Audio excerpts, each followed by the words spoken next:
Bantamweight bout, Kang coming in against Christian Quinonez, who sits at -200.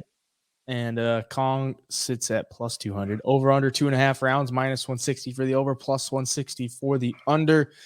5-0 in his last 5 for Quinonez, 4-1 in his last 5 for Kang. But he's had a number of pretty close fights.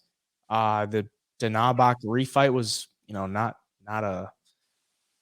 a dominant win by any means. Like, it was a close fight, and then he had a couple splits to Brandon Davis, and I'm not even going to try to say Pingyuan Lee.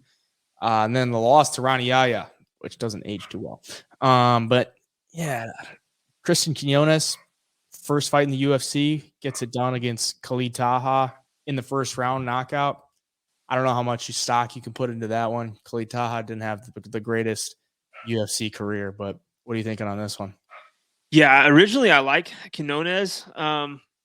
For just watching that Khalid Taha fight, his hands looked good. Obviously, he holds the power. He's kind of longer, 5'8", 70-inch reach, with great volume as well. He does get touched up a little bit, at least what we've seen in his first few fights in the UFC. But Kong, is it Kang or Kong? Is it Kong? I don't know. I don't want to be disrespectful here to the fighters, but Kang. Yeah, he will be the slightly longer fighter. Not as much volume as a guy like Quinonez, but he does have the experience. The one thing I noticed, though, watching his tape and film is that there's times on the feet when he's getting backed up, he looks a little bit uncomfortable. Like, he's gotten out of some bad situations in the past, kind of using that takedown and grappling, trying to get a hold of guys, take them down, and get out of some of those bad striking exchanges he's in. But the one thing that would worry me in a fight against a guy like Christian Quinonez, if you're Quinonez, is that experience for Kong. Been in there with, I want to say Danad Batkari, but the guy just got cut.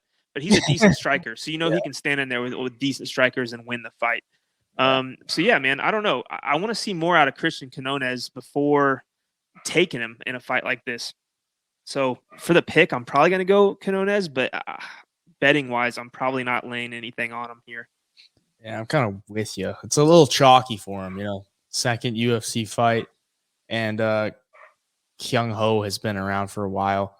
But I just look at this one when, like, fighting styles, Quinonez, he moves around pretty well. Like, laterally, he's in and out, and I think that'll probably give Kyung Ho some problems on the feet. Like, the movement might be tough for Kong to land anything, considering he lands 2.99 strikes per minute, and Quinonez sitting at 5.2 in his one UFC fight, one Dana White Contender Series fight.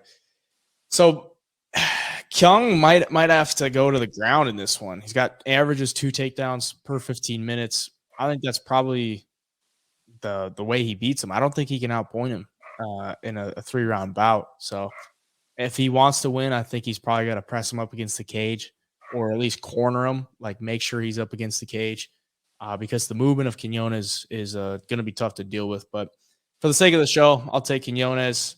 Pretty chalky, though. I don't know if as far as like a straight money line play, I probably would stay away. Maybe, enough to throw it in a parlay or something like that, or maybe look for by decision, because Kyung Ho Kong has been pretty durable throughout his career.